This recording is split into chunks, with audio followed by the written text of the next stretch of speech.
Thanks for staying tuned to WION. I'm Samiksha Srivastava. Over the next half an hour, we'll get you a lowdown of all the top stories, beginning first up with the top headlines.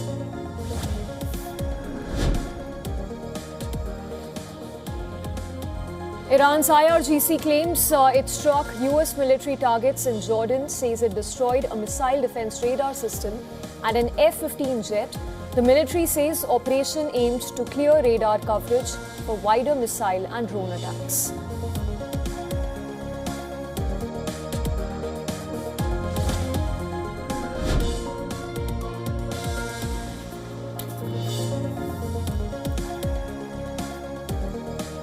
At NDA Parliamentary Party meet, Prime Minister Modi calls NEET paper leak a grave sin, assures swift action against those involved, adds all accused have been arrested with 13 in custody and urges states to prevent future exam leaks.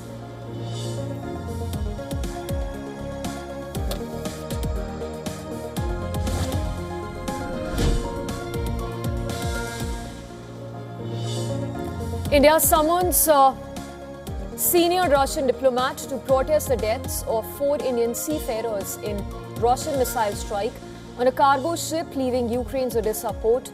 New Delhi condemns attack on civilian shipping and calls for safe maritime navigation.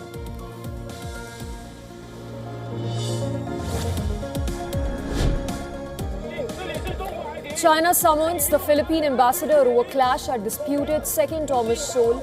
Accuses Manila of provoking and even attacking Chinese Coast Guard personnel. The incident further escalates tensions between the two countries.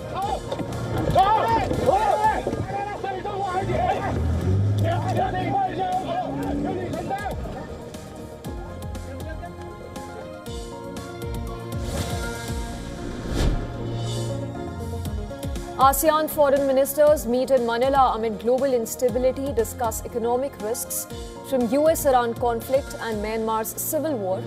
Talks also to focus on long-delayed ASEAN-China Code of Conduct to prevent South China Sea disputes.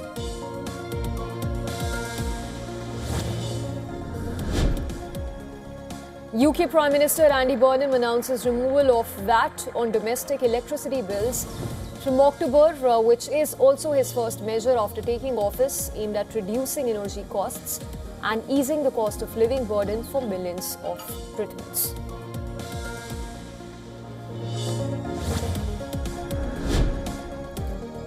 At least 7 people killed and 5 others injured after a bus catches fire in southern Vietnam. Bus was travelling from Lam Dong province to Ho Chi Minh City when flames engulfed the vehicle. Authorities launched investigation.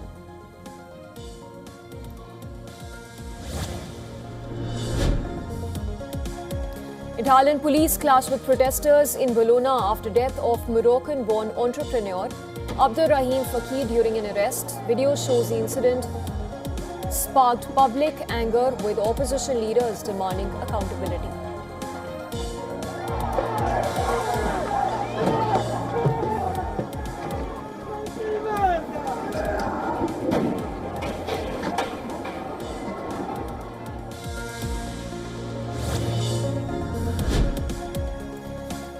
Turkish Airlines is exploring potential acquisitions and partnerships in Asia and South America as part of its global expansion strategy aimed to strengthen its network and competitiveness through joint ventures or equity stakes, according to company leadership.